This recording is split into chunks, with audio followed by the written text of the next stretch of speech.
Vážení posluchači, vítám vás u další epizody biznisového podcastu První liga. Mé jméno je Aleš Borovan a jsem vydavatelem ekonomického webu borovan.cz.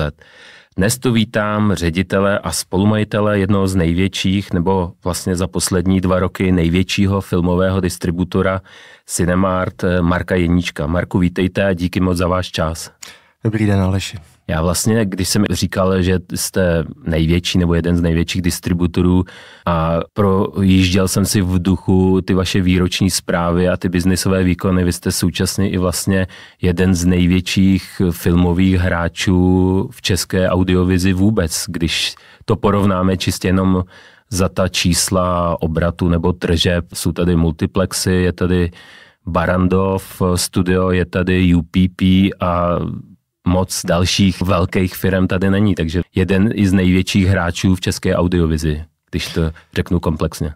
Dá se to asi tak říct. No. Snažíme se vlastně i tím, jak zastupujeme ty hollywoodský studia, tak to je jako velký segment.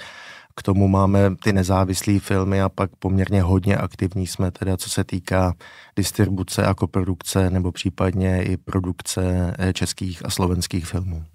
Já jenom pro posluchače řeknu, že vy vlastníte licenci na distribuci filmů hollywoodských studií Universal a Paramount Pictures.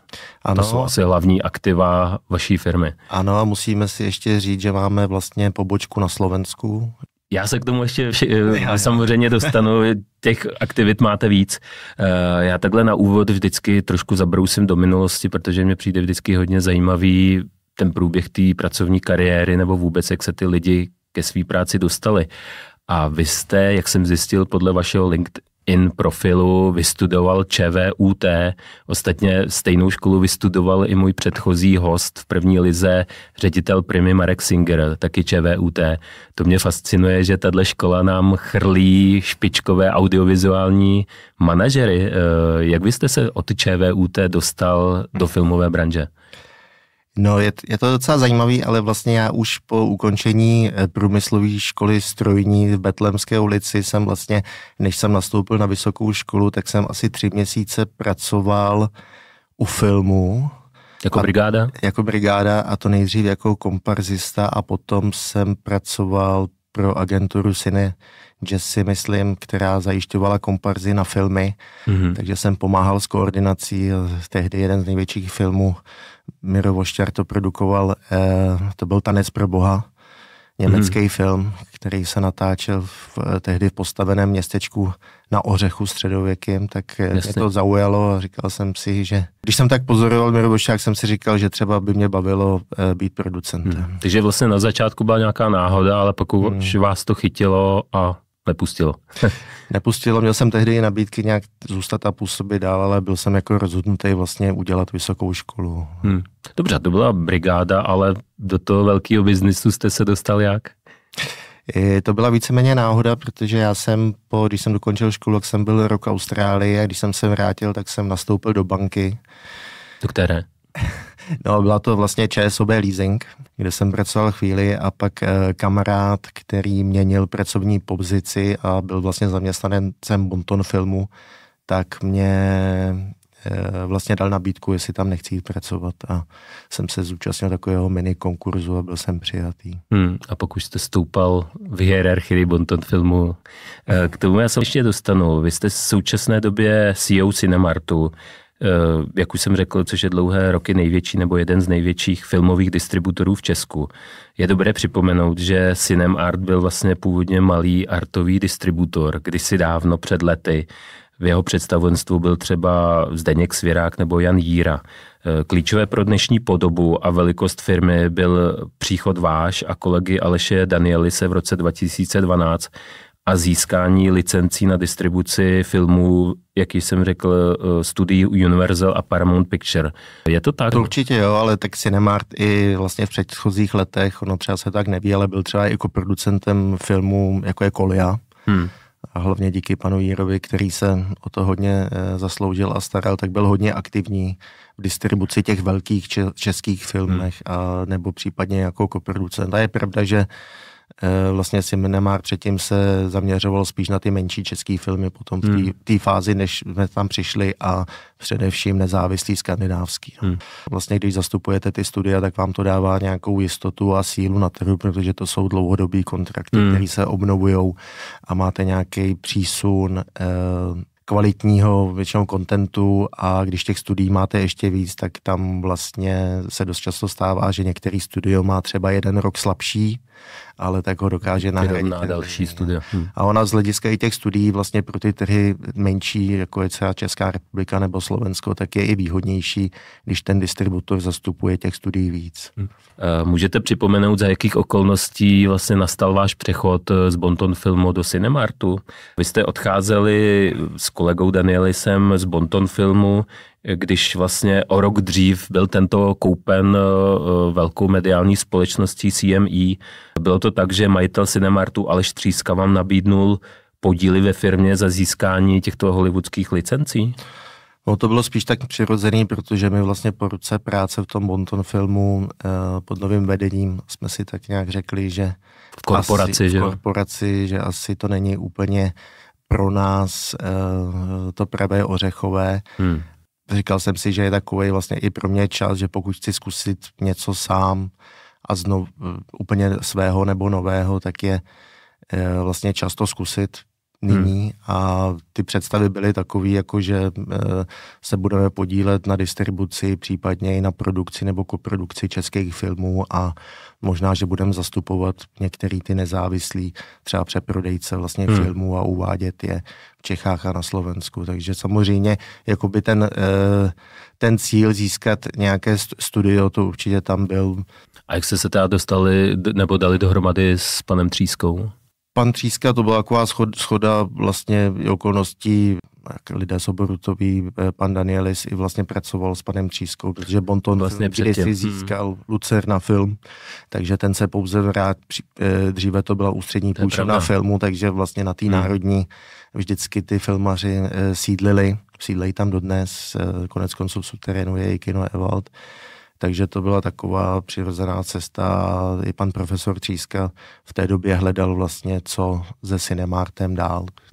Takže to bylo šťastné shledání. Bylo to takový šťastné shledání, kdy byli zvědaví, co dál teda. My jsme tehdy si říkali, jestli budeme zakládat novou společnost úplně, nebo jestli se budeme domlouvat. A k tomu zisku těch hollywoodských licencí došlo jak? Dali jsme nabídku a ta byla přijata. V té době vlastně i si myslím, že ta struktura toho Bonton Filmu asi neodpovídala úplně těm jejich představách. Byla to taková asi jenom krátký období, kdy vlastně i CME nepůsobilo úplně jakoby dobře, mělo finanční problémy. Jasně. Tak to už jsou dávno zapomenutý turbulence. Ano. A to bychom ale měli vlastně říct, jakože teda ty licence pro Universal Paramount Pictures před Cinemartem měl Bonton Film. Ano. Tak to byl drobný exkurs do historie, pojďme teďka do současnosti. V posledních letech na filmový distribuční trh dopadly 2 výrazné rány. COVID a stávka hollywoodských herců a scénáristů. V jaké podobě z toho vyšel distribuční trh? Jede se dál jako před covidem a stávkou? Nebo došlo k nějaké změně nebo k nově nastaveným parametrům? Jako pro mě ta stávka nás moc nezastáhla jako Cinemart. Myslím, že nejvíc asi to bylo při tom přesunu ty Duny vidět, že to se jako dotklo asi nejvíc. Takže to je Vertical Entertainment. Ano, takže to jsou Warneri, takže tam to je asi nejvíc, to bylo spousta lidí smutných, že to je odsunutý, včetně mě, že jsem se na to těšil. To bylo takový nejvýznamnější a jako samozřejmě ten covid ten jako zamíchal poměrně výrazně tím, ale musím říct, vlastně potěšení, že vlastně Česká republika zdaleka nedopadla tak špatně, co se týká poklesu po covidu, jako třeba jiné evropské země. Teď myslíte tržby, návštěvnost nebo který parametr? Všechny vlastně, ono to jde nějak v ruce samozřejmě. Ty tržby neklesají tolik jako ta návštěvnost, neklesla tím, jak se zvedly ty ceny, tak to nebylo tak dramatický, ale jako u nás si myslím, že přes všechny ty restrikce přece jenom nedošlo potom té druhé fázi k úplnému uzavření kin, což došlo třeba v Německu, v Rakousku nebo na Slovensku. Jo. Takže to byl takový významný faktor, který si myslím, že pomohl udržet těm milovníkům toho kina takový sepětí. Jo, no, já jsem tady v jednom z předchozích dílů měl kolegu Horáčka z premiéry Cinemas a ten vlastně to spočetl tak, že ta kina během těch 2 covidových let, když se to sečetlo, tak byla zavřena skoro rok. A pak plus vlastně ještě jela v nějakém módu, že byla omezená kapacita, že se mohlo sedat obsedadlo, nebo byly tam nějaké další restrikce. To omezení, ale skoro rok, ale mně přijde docela hodně teda. No, to si nejsem jistý, jestli byl úplně rok. Teda. Když se to sečte za ty 2 roky. Jo, protože to máte jaro 2020, to byly, nevím, a pak byl, je to možný, podzim, no. A pak samozřejmě jaro 2021. No, mě jde spíš po tu druhou fázi potom, když tak to už byl vlastně otevřený a v Rakousku 21 vlastně přistoupili v Německu i na Slovensku na další 3 měsíce k zavření těch kin. A my jsme jeli teda. My jsme jeli s těma omezeníma, že to nebylo ty 2 následující roky po sobě, že to nebylo úplně uzavřené. Takže mohlo to být ještě horší. Já to vidím takhle, já jsem optimista, připravující se na nejhorší. Ale... Takže vždycky jste pozitivně překvapen. Já jsem se vlastně ptal i z hlediska nějaké technologické změny, protože během toho covidu se hodně sázelo nebo se předpovídalo, jakou roli budou hrát ty streamovací platformy, které teda samozřejmě vzhledem k těm zavřeným kinům a nějakým přesunům uvnitř toho Hollywoodu enormně narostly. Tam nějakým způsobem se dá popsat ten dopad na celkovou distribuci filmů k divákovi? Zatím to vidím jako veskrze pozitivně, co se týká českého trhu, že mám pocit, že vlastně lidé jsou dneska víc naučení vlastně platit za content, co se týká, i když je to třeba díky těm platformám, že předtím jsme tady měli, že nejmenovaný úložiště, který prostě poskytovalo zdánlivě téměř z jejich pohledu nebo z pohledu mnoha uživatelů legálně, přestože to byl nelegální content, tak ty lidé měli pocit, že to získávají vlastně zcela legálně, ale že to vidím pozitivně, že vlastně díky těm platformám SVOD, těm platbám, že ty lidi vlastně nějak zjišťují, že to má nějakou hodnotu. Ale zase v ruku v ruce s tím jde pokles návštěvnosti v kinech, což bych dedukoval, že je možná váš hlavní biznis. Je to určitě, je tam nějaký pokles, teď se můžeme bavit o tom, jestli to je ten pokles, který nastal za toho covidu a už se to nevrátilo na ty čísla a jaký bude ten trend delší. Jo? Takže teď vlastně, když si porovnáváme ty roky poslední 22, 23, tak ten pokles té návštěvnosti je minimální, v tržbách je to o něco lepší a uvidíme, jak se to bude vyvíjet dál. Minimální z hlediska návštěvnosti, tam je pokles několik milionů, když se to porovná s před covidovým rokem. Myslím teď rok 2022-2023. No. Jo, jasně. Mění se nějakým způsobem takzvaná okna nebo holdbacky distribuční v celém tom portfoliu distribuce filmů k divákovi? Aktuální situace je, že vlastně zhruba to tak odpovídá, že to okno u nás je 45 dní až těch 90 dní. Jo. Takže už to nejsou ty striktní 3 měsíce, co bývaly. Nejsou a takový jakoby úzus je nějakých 60-75 dní a my se snažíme u těch českých nebo nezávislých držet ty 3 měsíce. A to je striktní v kinech, nemůže to jít teda někde vedle třeba na streamovací platformu nebo... Ne, nemůže, no. Je tam vždycky je to dohoda nějaká dopředu, kdy se ví, kdy to odstartuje vlastně. A jako ty minimální okna jsou dneska, myslím, stanoveny nějakých 45 dní. Takže 45 až 90. A já se jenom vlastně ptám, protože během toho covidu, nebo možná těsně po něm, tam byl pokus jednoho toho studia, myslím, že to byl Walt Disney, dát současně film do kin a na streamovací platformu. Takže to byl nějaká taková slepá cesta, nebo já nevím, nějaký ústřelek a zase se to vrátilo k tomu, že teda primární je kino. Vyměnili vlastně na základě tady těch aktivit vyměnili potom vedení, že jo, vrátil se zpátky a že zjistili, že víc ztratili, než získali, no. Z dlouhodobého hlediska trošku možná přitáhli některý, teď třeba hlavně v Americe, ty rodiny s dětma, ale ztratilo takový punc té exkluzivity v těch kinech, jo. Takže to jako z dnešního pohledu to určitě bylo chybný rozhodnutí. A Po vás teda následuje která distribuční cesta, když se ještě budeme držet těch holdbacků? Jsou to vlastně ty platformy, placené platformy, jako je Disney Plus a Sky Netflix. Showtime, což je Universal Paramount, tam jdou všechny. Jasně. Takže prostě VOD, kino SVOD, a pak až jsou teda placené televize. Ano. Neplacené televize. No dneska se to trošku DVD už asi nepočítám. SVOD, takže HBO Max, že u nás taky je poměrně aktivní. Roky se uvádělo, že rozdělení těch tržeb v kině za prodej lístků je plus minus 50 až 55% pro kinaře, 30% pro producenta a plus minus 15% pro distributora. Tohle pořád platí, nebo se to vlivem těch nějakých změn nebo jiných změn změnilo? Tam byl samozřejmě tlak vlastně z pozice těch multikin si vyjednat lepší podmínky, když je nějaký simultánní release. Jo? To znamená, když to, že v Americe platili i nějaký peníze těm kinům, jakoby za nějaký, nevím, ztrátovný nebo tak dále, ale tím, že jsou tam ty okna, tak se to momentálně děje. Ale ten tlak jakoby ze strany multikin samozřejmě na to mít více procent je stálý. Ale tam jenom, aby jsme si to řekli, tohle jednání o procentech se týká pouze multikin, kde vy začínáte dělení. Jednosálových ne, jo. Jednosálový, tam je to jednoznačně daný, že to je stále 50/50, protože ono samozřejmě ty procenta se snižují podle toho, jak dlouho se ten film v tom kině hraje, ale ty jednosálový kina ty filmy střídají a nehrajou se tam vlastně stále. Ale tam by měly být vždycky ty 3 hráči, ne? U těch tržeb. Vy říkáte 50/50, vždycky tam musí být distributor, producent. No to je až to vlastně, nejdřív se to dělí, že jo, tak distributor vlastně kolektuje ty peníze od těch kin a pak je rozděluje. Strhává si nějakou svoji fee a ostatní peníze posílá producentovi. Takže ty multikina mají přes 50% nebo 55% a chtěli teda ještě víc. To mají i víc, ono tam záleží na tom, jak dlouho se ten film hraje a končí to třeba někde, že mají až 65%. A ta jednosálová mají teda 50/50.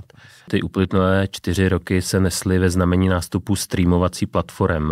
Pro vás je to další kanál, jak ten obsah dostat k divákovi, předpokládám. Jak si Cinemarkt stojí v tomto segmentu? Tak já si myslím, že velmi dobře nám se podařilo udělat vlastně kontrakt s Netflixem, takže jsme jeden ze 3 subjektů, co má tady nějaký exkluzivní smlouvu s Netflixem o dodávání českých filmů. A ještě to je Bonton Film a AQS. Ty jsou tady aktivní, takže mezi náma probíhá nějaký konkurenční boj. A my to jednoznačně vítáme, protože je to nějaký přísun dalších peněz a je to i nějaká konkurence. Máme tady Vojo, takže který je velmi aktivní, taky co se týká akvizice českých a Prima filmů. Plus? Prima Plus také samozřejmě. Ty měli trošku pozdější nástup, takže se jim asi daří získávat trošku pomalejc. A při těch prodejích na tu platformu ten prodej je exkluzivní, nebo se to liší případ od případu? To skutečně vždycky nějaké vyjednávání o tom, jaký jsou ty podmínky nastavené s televizema třeba. Takže když to prodáte Netflixu, tak to můžete prodat i Voju, nebo je to tam namixovaný? Jak to vypadá takhle uvnitř toho segmentu? Je to skutečně jakoby různý a pohybujete se o tom, že ať je to jakákoliv platforma, tak může mít exkluzivitu žádnou a může to být otevřený úplně všem a případně může mít exkluzivitu 1 měsíc, 6 měsíců a nebo 2 roky. Jo. To je potom, tam se jedná vždycky o té ceně, kdo je jakou ochotný zaplatit za tu exkluzivitu. A já bych právě podle zdravého selského rozumu předpokládal, že když už si to koupí nějaká ta platforma, tak bude chtít tu exkluzivitu, protože proč by na to pak ty lidi měli chodit ke konkurenci, že jo? Když už já jsem za to zaplatil, tak aby to bylo u mě. Můžete to brát i tak, že zároveň máte nějaký okruh svých předplatitelů a těm ten content dodáte třeba o měsíc až o 3 měsíce později a nemusí to být pro ně tak zásadní. No, když si všimnete, tak i mezi těma zahraničníma vlastně platformama ty tituly trošku cestujou, jo, že vlastně studia jednou za čas vždycky pošlou nějaký ty filmy takový opravdu klíčový i tomu Netflixu. Jo. Prozradíte, kolik filmů se vám třeba podařilo prodat na Netflix? To je hodně, asi 60, myslím. No.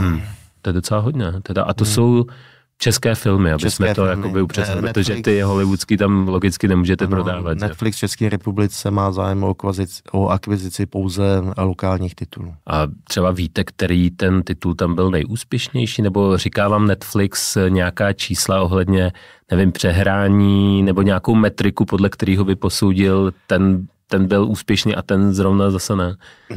Metriky určitě mají svoje a občas něco naznačí, že ten film, že se mu dařilo velmi dobře, ale nevidíme do těch střev. To znamená ale, že teda ty prodeje, ty částky, které vy získáváte za ten film, se neodvíjí podle nějakého předpokládaného přehrání, ale je to nějaký jako stabilně daná částka, nebo jaký je konstrukt té ceny? Je to podobné, jako když se prodávali těm televizím, že si stanovíte nějakou cenu předem a oni mají nějakou dobu na vysílání toho filmu. Takže spíš podle času teda se možná ta cena odvíjí, nebo objem podle částky. Času a podle exkluzivity. Ještě jenom pro představu, v jakém řádu se ty částky pohybují za prodej jednoho filmu na Netflixu, to nevím, desítky tisíc, stovky tisíc. Je to od stovek tisíc do milionů. I miliony, což je jako docela jako hodně zajímavý, za jeden titul teda. Ano. A prozradíte třeba kolika procenty se ta digitální distribuce podílí na celkových číslech Cinemartu? Celý rozhovor si můžete poslechnout na platformě forendors.cz/první liga. Zde se kromě jiného dozvíte podrobnosti o biznisových číslech Cinemartu nebo o produkčním a koprodukčním podnikání této filmové firmy.